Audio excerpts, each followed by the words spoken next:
Hey there, today we're going to derive a function, and we're actually asked to use the product rule, and I don't love it for this one, but we're going to show both ways that you can find the derivative of this function. So let's get started. Now, generally speaking, if your teacher says find the derivative using a specific rule, you do have to use that. I just want to understand or help you understand that sometimes doing a little algebra helps you a lot in these problems.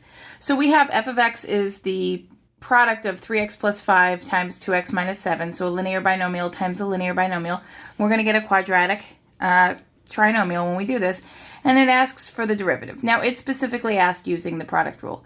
So does this fit the product rule? First and foremost, of course, yes, it does. The product rule says that if you have some function h of x, and it's made up of the product of f of x and g of x, then you can find this derivative by simply saying take the f function, multiply it to the derivative of the g function, and add it to the derivative of the f times the g. Okay, so you just want to make sure that you're adding the product of each of the functions with the other's derivative. It makes no difference what order. You could write f times g prime plus g times f prime. I've seen it both ways. You know, once you multiply these and then add them together, you're going to be okay. Okay, and that will work for this problem. However, I like the power rule. The power rule is probably the first rule you learned. Okay, the power rule allows you to find the derivative for anything in the form of x to the n power. So if f of x is something, and I'm going to include this a times x to the n because people forget that when there's something there that has to be included, you can't forget about it. The derivative says that you take n, you multiply it down times any coefficient that may be here, and then you just lower the exponent by 1. So for example, if I have f of x equals 2x cubed, I'm going to take the 3 and multiply that, get 6, and I'm going to lower the exponent by 1, and that's f prime. And that's much easier, and I think it's worth doing some algebra first. In fact, it's always easier to do algebra than calculus, right? So do some algebra before you do calculus. So let's use both rules, okay? We are going to erase these, and I'm first going to do it how the teacher asked us to. So we are first going to use the product rule. And I like to make a little chart, especially in the beginning when I'm teaching kids about functions and derivatives. Make an f prime, make a g prime. So this is going to be my f of x because it's the first thing being multiplied, right? And this is g of x.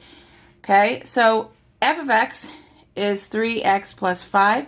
It is a linear function, right, or a linear binomial. The derivative is just going to be, let's see, this is 1 up here, so 1 times 3 is 3. Lower this, x to the 0, it's just 3. Remember, the derivative of a linear function is simply the slope, because derivative is the slope of a curve.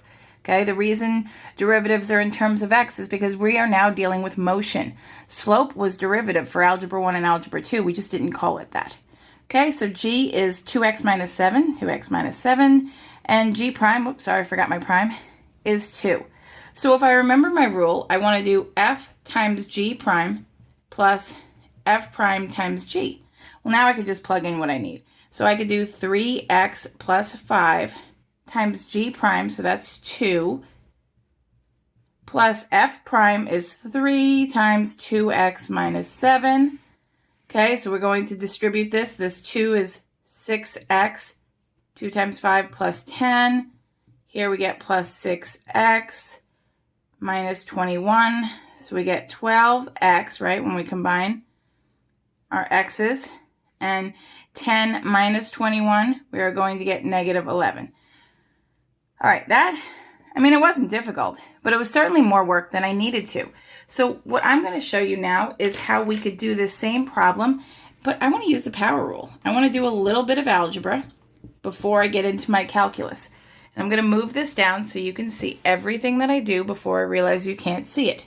So if f of x, I find it, and you'll find that I rewrite functions a lot before I derive them because it helps me. And if I can help myself by doing algebra, I am going to do it. So what I'm going to do is rewrite this. I'm going to FOIL. So I get 6x squared. My outer is minus 21x. For those of you who haven't FOILed in a while, you should have.